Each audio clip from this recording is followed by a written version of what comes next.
Well, the way I came to know the Lord is my whole life I actually professed to be a Christian, but I never lived my life for the Lord.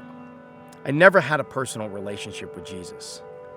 And then I had some roommates of mine because I literally had my first house at 19, and it was a party house. It was a frat house, and we had parties almost every night, and we were drinking and playing quarters games and all that.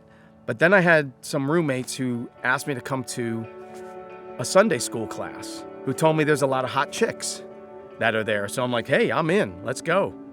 So I go, and the teacher started to open up the Bible and actually started to teach about the Bible.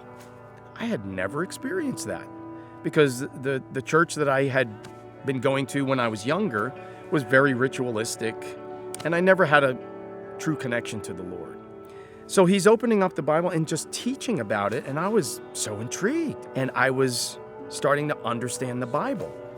So then after that class, and there were hot chicks there, but I'm telling you, my focus totally was I was so intrigued about his teaching that I wanted to know more.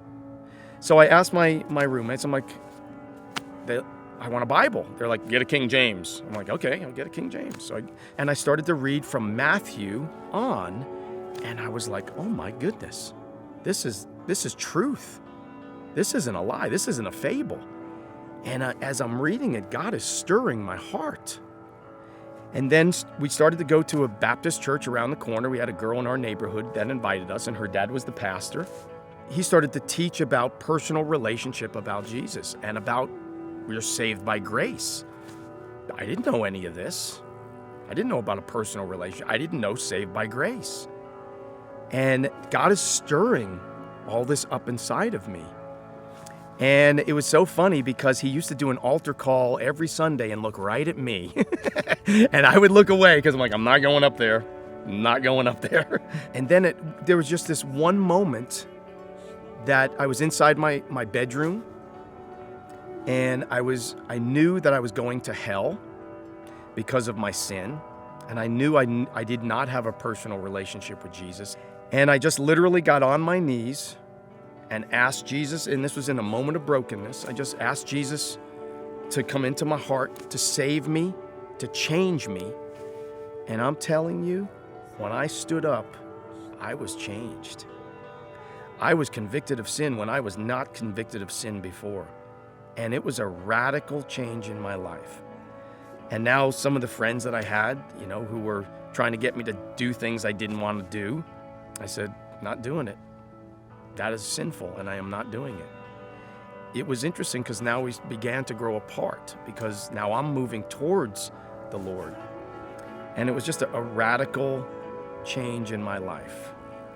The way Echo actually got started, it actually first started with I got thrown into leadership at North Point Community Church. I had a person who was praying who their replacement would be after their tenure was up, and he said, I've been praying about it, and the Lord's revealed to me that it's you. So I was like, okay. Andy Stanley at the time had preached the message. He said, can you live your life with enough faith that you can say, Lord, the answer is yes. Now what's the question? And it bothered me because the answer was no, because I don't want to go to Africa, something like that. And it really just bothered me that I did not have that much faith to live like, Lord, ask me anything, Lord, the answer is yes. So in order to replace him, I had to speak in front of everyone, and at the time it was about 100 people.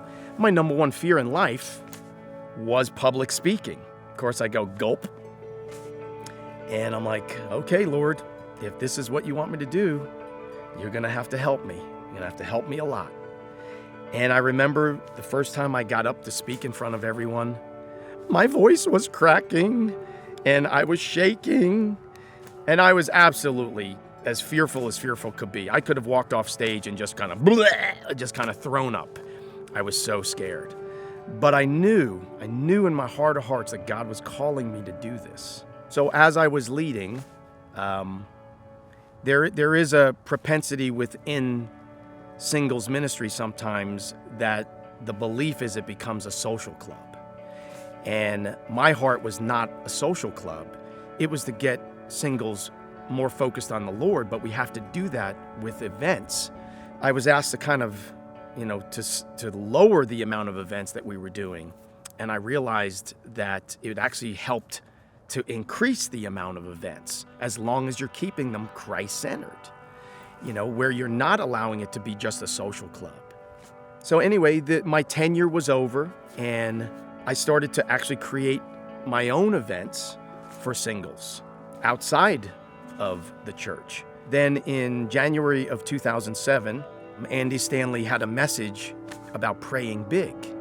And I knew what I was praying big for. I was praying that the church would provide more events for singles and to have more focus on singles. And I'm telling you, it was the most audible voice I've ever heard in my spirit. And it was this: it's you, go assemble a team.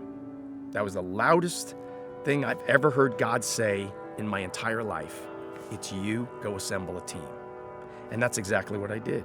So I prayed about who would be on that team, and God revealed to me 11 other people, and then a coach that I knew that could coach us. And that's how Echo got started in January of 2007.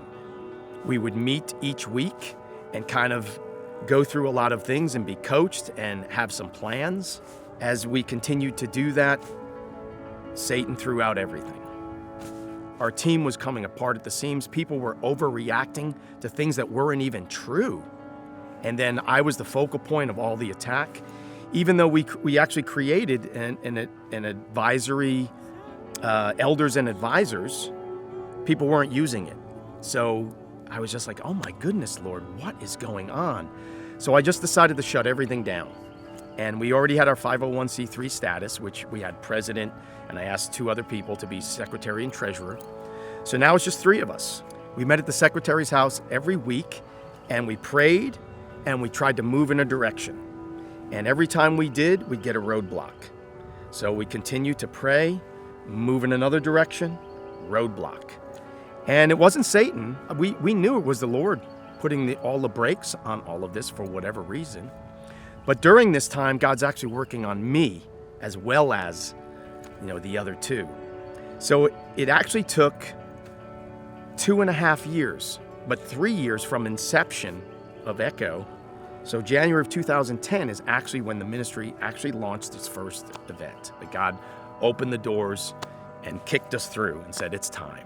I never knew how successful Echo would be. God called me to do it, and I knew it was for whatever singles God would bring. And if somebody would have said to me, back then, hey, God is going to call you to lead a singles ministry and be a pastor of a singles ministry, I would have said, you're out of your mind. That's never going to happen. But it's interesting how God calls you to do something, and He changes your heart and moves you in that direction. I would say that the one takeaway from this would be, we're different. If you've experienced singles ministry and you've got a bad taste in your mouth and it hasn't gone well, I would say come to Echo, because we are a Christ-centered group of people who love people and realize that singleness is not a bad thing. And we become a family. And for some of us, we become more of a family than family because we're doing life together. Most people go to church for maybe, an hour or 2 on a Sunday and sometimes a Wednesday. But when you come to one of our events, you're spending hours with us. Some of our events are 3, 4, 5 hours long, but we do so many different events a week. Now we're up to almost doing 200 a year. The bonds become so much stronger because of being able to do life together in a Christ-centered, healthy, and safe environment.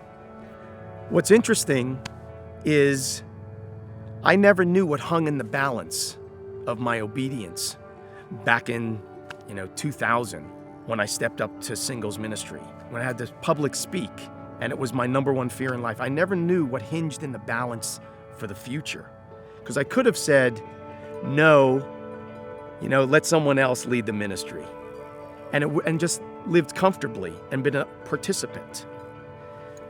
But I knew God was calling me to it. And I knew, as fearful and as scary and as uncomfortable as it was, I knew I had to do it.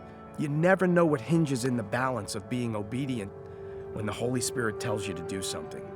You never know how God can use you in ways you never thought possible.